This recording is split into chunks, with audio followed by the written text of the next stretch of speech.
Hey guys, it's Lisbeth and welcome back to my YouTube channel. Today we're going to talk about something a little more serious. Mental health in Korea. If you've ever lived here, visited, or even if you're just keeping up with the Korean culture, you know that mental health isn't exactly an open conversation here.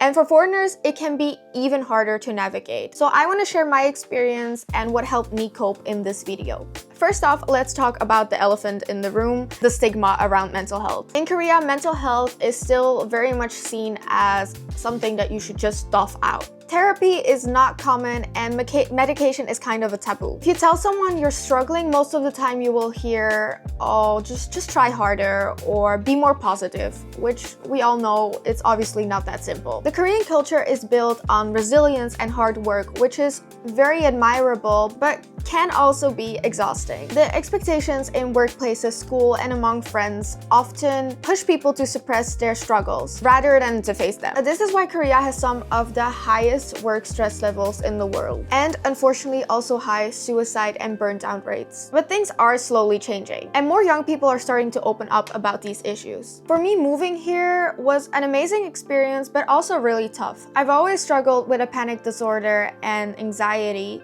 even before I came to Korea. At first, I didn't feel the need for professional help because I had been working on myself a lot and I genuinely did feel like I was doing really well. I was also surrounded by people I cared about and was in a great relationship.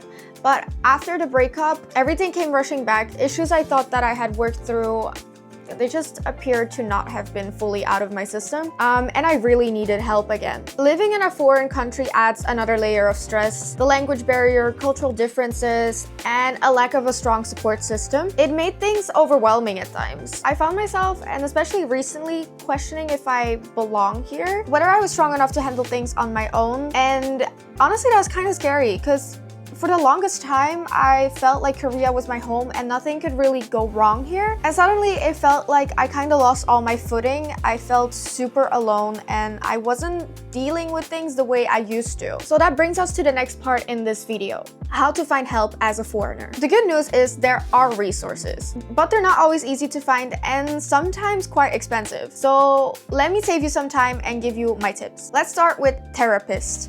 There are English-speaking therapists. Websites like Adaptable Human Solutions and Soul Counseling are good places to start. However, I personally found that finding a therapist in my home country and then doing meetings over Zoom was more comfortable for me. So now I see a Belgian therapist twice a month. Medication. I am on anxiety medications currently and they are helping me a ton. I could have not gone through the past few months without these medicine. However, before I found the right medication and the right doctor for me, I went to a clinic that severely over-medicated me. Over-medication is an issue in Korea, in my opinion. Some doctors prescribe super strong medication without much discussion. So it is really important that you ask what you're getting and that you do your research. Because I was prescribed so many things, I felt like a zombie. I was functioning, but I wasn't myself anymore. There also are university and workplace resources. If you're a student, many universities offer free or cheap counseling. And if you work here, some companies offer free counseling, I think, or at least that's what I've heard.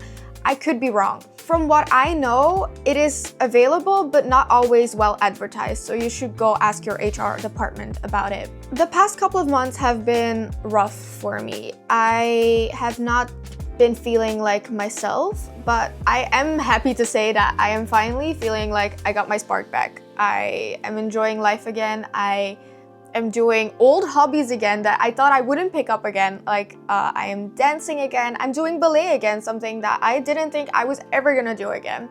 I knit, I have my 2 kitties, and I also am making it a point to meet a lot of people. Even though at first, I felt lonely, but I didn't have the energy to see people, I forced myself out. Or I asked people to come over. There was not a day that went by that I didn't see anyone. And now I kind of feel happy to say that sometimes I need a day off from people, which is great. Because in the beginning, I was like, I can't be alone. I don't know how to be alone anymore. I was living with someone 24/7. And that really rewired my brain. It was really hard for me to live alone again. But I'm happy to say that I am doing great right now. So Building a community is really important. And for me, most of my community I found through social media. Recently, I've met a lot of amazing people, a lot of people that I wish I met way sooner when I came to Korea. I don't think I've been this happy in a while. I feel very carefree. I feel like I'm doing what I love again. And yeah, I feel great.